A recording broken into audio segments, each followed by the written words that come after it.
everyone, let's read A Pocket Full of Kisses. What animal is in this story? Raccoons. Raccoons are nocturnal, aren't they?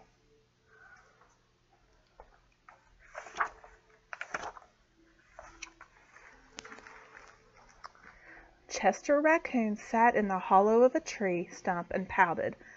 "Please, can we give him back?" he asked his mother. "I'll be really, really good if we can give him back." Mrs. Raccoon smiled tenderly. "You're already really, really good, Chester, but I'm afraid, no matter how good you are, we can't give him back. Besides, I thought you liked having a little brother." So Chester wants to give his little brother back? "I did like it at first," admitted Chester, "but now he plays with my toys and swings on my swings and reads my books. Then he pulls my tail and talks to my friends and follows me everywhere I go." Mrs. Raccoon lifted Chester onto her lap and smoothed out his worried, furry forehead. "That's what little brothers do," she explained in a very motherly tone. "It's no different than sharing the woods or sharing the stream or sharing the food we find. Ronnie wants to be just like you." Do you have a little brother or sister that wants to be just like you?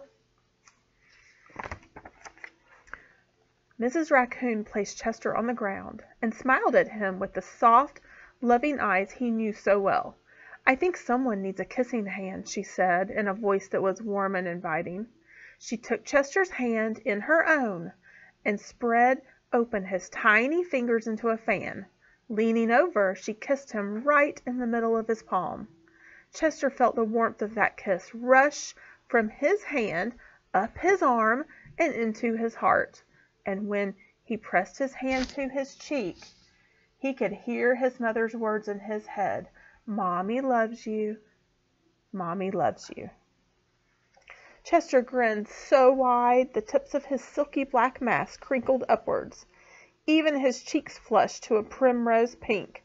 He was the happiest raccoon in the forest. Then, in the blink of a moment, all the joy went out of the little raccoon. His pink cheeks paled, and a stream of tiny hot tears fell like spring rain down his sad little face. Even his silky black mask drooped as he watched his mother reach down, take Ronnie's hand in her own, open his tiny fingers into a fan, and kiss his brother right in the middle of his palm. So she gave Chester's little brother Ronnie a kissing hand too. "That was my kissing hand!" Chester gasped in the saddest voice his mother had ever heard. "Why did you give Ronnie my kissing hand? Don't you love me anymore?" Do you think his mother loves him? Do you think his mother loves both of her children? "Oh, Chester," cried Mrs. Raccoon, "of course I love you.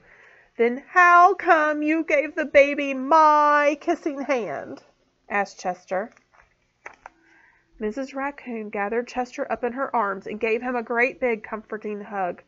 "I would never give Ronnie your kissing hand. That was his kissing hand. Now you each have one of your own." Chester wiped away his tears and settled in his mother's lap. "If you give both of us kissing hands, won't you run out?" Mrs. Raccoon laughed. "Would you like to hear a story?" she asked Chester. "About kisses?" "About stars," said Mrs. Raccoon. "Look, it's nighttime." Every night, just before the sun goes down, it reaches out with its rays and touches every star in the universe. One by one, the stars light up and shine down upon us. Even on nights when we can't see the stars, they are up there, sparkling away.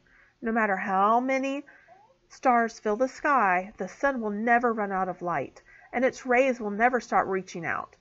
That's the way it is with kissing hands. When somebody loves you, their kisses are like sun rays.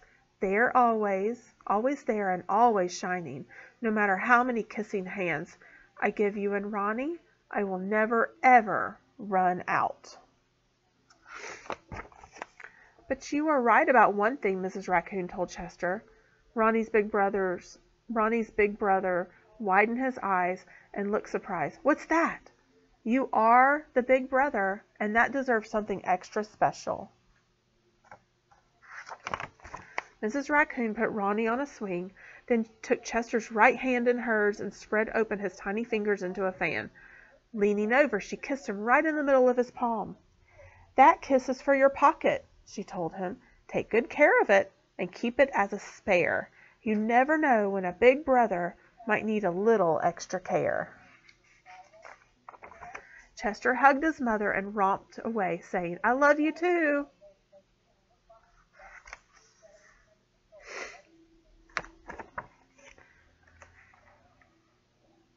Look, there's Chester's mom and Chester and his little brother Ronnie.